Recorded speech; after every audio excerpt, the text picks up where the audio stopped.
I talked to witnesses that stated that he dealt with people on the East Coast that were responsible for making mass duplications of the videos that he captured.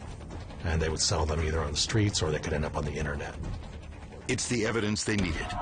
On April 22nd, when Gaska attends a court hearing for the Burbank Theater The Core incident, he is immediately arrested by the FBI. He is charged with 3 counts of copyright infringement and with making extortion threats against the MPAA. Do some copyright infringement and extortion. Gaska is looking at up to 28 years in prison. And the state will motion that he be held in protective custody until... U.S. attorneys say that he's a flight risk. After the judge discovers that he has over 80 prior arrests, Gaska is denied bail. I'm sorry. Wasn't that? He maintains he's innocent. From then on, I was the Osama bin Laden of movie piracy and became as a dirty fight as it can get.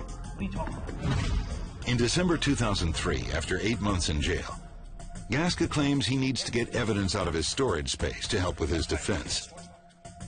I think the court is going to release you to the custody of your attorney. The judge finally agrees to release him into the custody of his lawyer, Alan Rubin, for a few hours a day. We were like boggled with that, thinking, why would you, if he was a flight risk, why are you going to leave him in the custody of his lawyer? On the second day that I went out with him, I felt sick. I told him I need to go to the pharmacy to get some medication.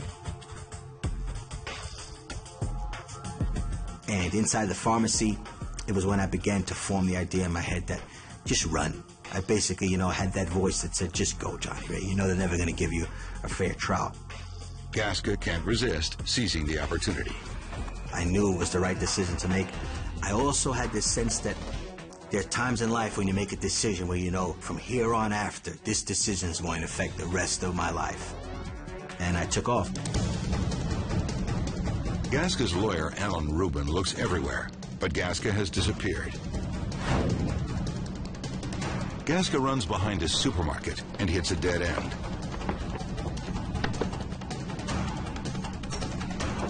I jumped the gate, and it was about a 15-foot drop.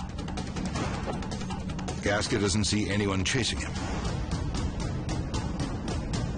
It dawns on him that he has no money and no way of getting out of the area.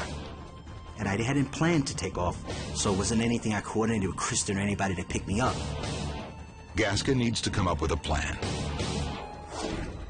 Meanwhile, Gaska's attorney is panicked. He calls the U.S. Marshals to let them know what's happened. This is attorney Alan Rubin. A client who's in my custody has fled. We needed to jump on it right away. Because with escapes, that's something you need to jump on within the first 24 hours in order to have a better shot at capturing him. So with him embarrassing the judge like that, that's why we acted even, faster and made this a major case. Gaska's wanted poster is sent to law enforcement around the country and is posted on the U.S. Marshal and FBI websites. Eventually, he makes the list of LA's top 10 fugitives. The media dubs him the Prince of Piracy.